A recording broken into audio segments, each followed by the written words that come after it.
Сайн байцгаана уу та бүхэнд олон улсын амьдрал болсон үйл явдлыг томилон хүргэе. Украиний ерөнхийлөгч Зеленский аюулгүй байдлын баталгаатай холбоотой мэдээлэл хийсэн байна. За түүний хэлж байгаагаар Европын холбоотнууд болон Америкийн нэгдсэн улсын зүгээс Украинд аюулгүй байдлын найдвартай баталгаа өгөөгүй гэсэн ийм зүйлийг хэлж байгаа юм. За тэрээр хэлэхдээ бид энэ асуудлыг бүх түншүүдээс асууж байгаа. Одоогийн байдлаар тодорхой хоёрдмол утгагүй хариулт аваагүй гэж лав гарагт сэтгүүлчид мэдгдсэн байна. За энэхүү мэдээлэл нь Их Британи болон Франц улс Оростой хэрвээ дайн зогсоосон тохиолдолд Украинд цэргээ байршуулна гэсэн тунхаглалд гарын үсэг зурснаас нэг өдрийн дараа энэхүү мэдээллийг Зеленский хийж байгаа юм. За Украиний зүгээс бусад орнуудаас бүрэн аюулгүй байдлын баталгаа бол ямар нэгэн байдлаар тохиролцоогүй түрэмгийллийг зогсоох хүчин чармаалтыг одоогийн байдлаар тэргүүлж байгаа.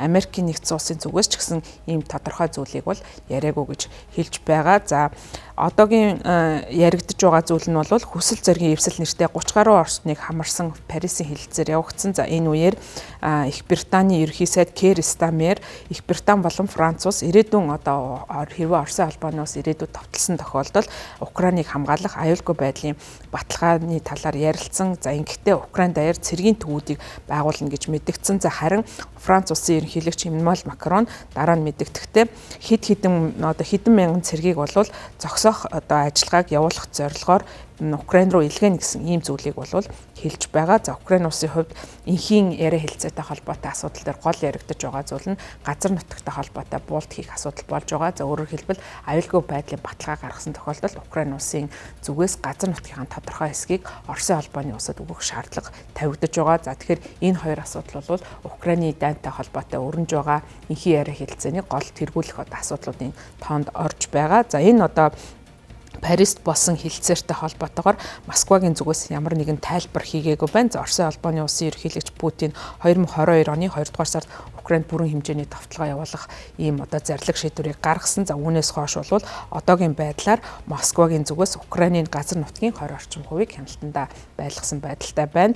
За Парисын хэлэлцээрийн бас нэгэн онцлог нь Америкийн нэгдсэн улсын ерөнхийлөгч Дональд Трампын энхийн элч болох Стив Виткоф болон за түүний хүргэн Жаред Кушнераар энэхүү хэлэлцээрт байлцсан явдал нь яриа хэлцээ илүү одоо баталгаатай сайн болох гол нөхцөлийг бүрдүүлж байгаа. За Виткопийн хувьд холбоотнуудын зүгээс аюулгүй байдлын холбоотой асуудлууд дээр ерөнхийдөө тохиролцоонд хүрэх ажил дууссан гэж хэлж байгаа. За өнгөрсөн 7 хоногт Зеленскийгийн хувьд мэдгдэхдээ энхийн яриа хэлцээр 90% бэлэн болсон гэж мэдгдлийг гаргаж байсан. За одоогийн байдлаар түрүүнд дурдсан газар нутагтай холбоотой буулт хийх зам мөн аюулгүй байдлын баталгаа нь хэлэлцээрийн оролцогчдын хувьд шийдэгдээгүй асуудлуудын тэргуун игнэнд бичигдэж байгаа. За энэ асуудлуудыг шийдвэрлсэн тохиолдолд Украинд энхийн яриа хэлцээ бүрэн байгуулагдах боломж харагдаж байгаа. За Путиний хувьд Украины цэргүүд зүүн Донбассаас гарах ёстой гэж үзэж байгаа. За хэрвээ зүүн Донбассаас гарахгүй тохиолдолд Оросын холбооны улс одоо өөрөө хяналтанд байгаа газар нутгаа хүчээр эзлэх боломжтой гэсэн анхааруулгуудыг удаа дараа өгч байгаа. За өөрөөр хэлбэл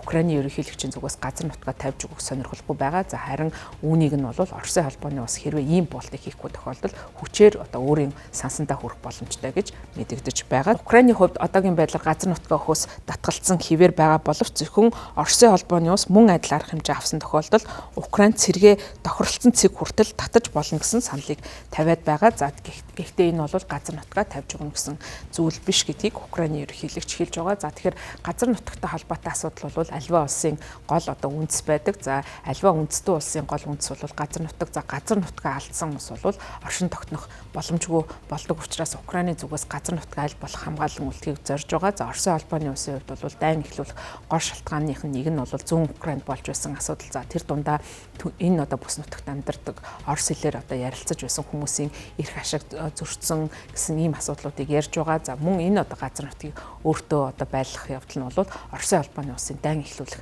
нэгэн одоо шалтгаанаа гүйцэтгүүлэх гол хэрэгсэл байгаа учраас энэ асуудал дээр бас тохиролцох боломжгүй байна. За Москвагийн зүгээс одоогийн байдлаар Донецк мужийн 75 орчим хувь, за хөрш зэрэгэлдээ Луганск мужийн 99% өөртөө хяналтандаа байлгаж байгаа. За энэ хоёр бүс нутаг нь аж үйлдвэрийн бүс нутаг болох Донбассын бүс нутгийг бүрдүүлдэг.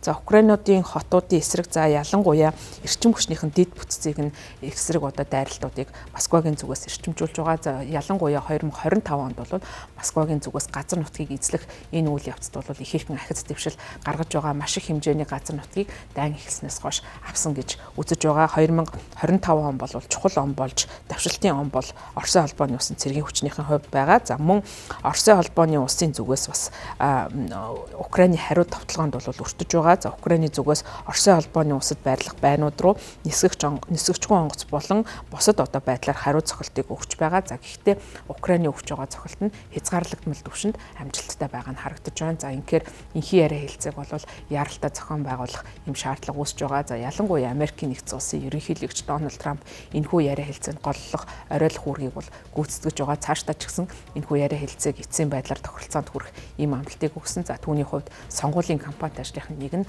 Украины дайныг зогсоох явдал байгаа учраас энийг аль болох яарвчлан зогсоох юм шаардлага тавьж байгаа. За нөгөөтэйгөр Америкийн нэгдсэн улсын ерөнхийлөгчийн өөрийнх нь тавьж байгаа бодлого за ялангуяа Украинд дахь байгалийн баялагийг ашиглах чиглэлд Америкийн нэгдсэн улсын компани аж ахуйн нэгжүүдийг оруулах за газрын ховор элементтэй холбоотой тохиролцоонуудад хүрч чадсан. За энэ нь бол цаашдаа энэхүү Украинд бол Америкийн нэгдсэн улсын ашиг сонирхлыг байлгах сонирхол байгаа нь харагдаж байна. За мөн Европын одоо хэрэг явдлыг энэ одоо дайныг зогсоосноор Европын хэрэг явдлаас Америкийн нэгдсэн улс анхаарлаа татах боломжтой болно. За харин Аз намхан далайн бүс нутагт шинээр өсөн нэмэгдэж байгаа бусад орнуудын аюултай бол илүү тэмцэх боломжтой болж байгаа нь бол харагдаж байгаа учраас энэ дайныг Америкийн нэгдсэн улс яарвчлан дуусгах нь тус улсын үндэсний ашиг сонирхолд мөн нийцэж байгаа хэрэг юм аа.